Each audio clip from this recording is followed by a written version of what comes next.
আমরা শুধু সস্তায় বিক্রি হই, আমরা দালালি করি। ইমানটা খুব বড় জিনিস। আল্লাহ আমাদেরকে নিউক্লিয়ার পাওয়ারের অধিকারী করবে।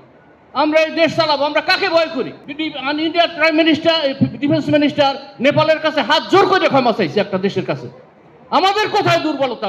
আমরা শুধু সস্তায় বিক্রি হই, আমরা দালালি করি। ইমানটা খুব বড় জিনিস।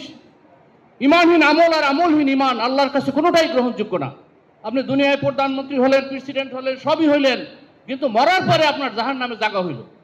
আমরা লেন্দুব দর্জি, সেই মির্জাফর, এগুলো আমরা এদের ইতিহাস আমরা দেখছি।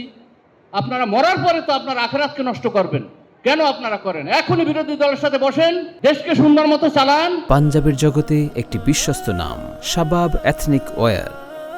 যোগ্য লোক যারা আছে, দেশপ্রেমিক আছে, আপনার আব্বার আদর্শের সাথে যারা মিল আছে তাদেরকে রাখেন।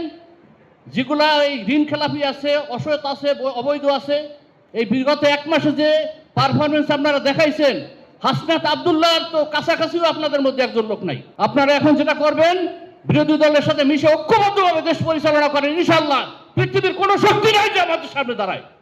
শুধু ঐক্য দরকার, একটা ঐক্য এবং আইন অনুযায়ী দেশকে আপনারা পরিচালনা করবেন। আর একটা কথা আমি বলবো, সশস্ত্র বাহিনীর যারা বড় বড় অফিসার আছেন, সেনাপ্রধানকেও আমি উদ্দেশ্য করব। আজকে সিভিলে তারা 6 মাস আগে 3টা প্রমোশন পাইয়া সবাই সবকিছু নিয়ে গেছে, এখন হান্টিং করেও কিছু পায় না কাউকে দেওয়ার মতো। আর সশস্ত্র বাহিনীর অফিসারদের ইউনুস গভর্নমেন্ট যেটা দিয়ে গেছে, সেটা 19 মাসে এখনো বাস্তবায়ন হয় নাই। এজন্য কিন্তু আপনাদের জবাবদিহি করতে হবে, মনে করেন না, সময় কিন্তু আসবে।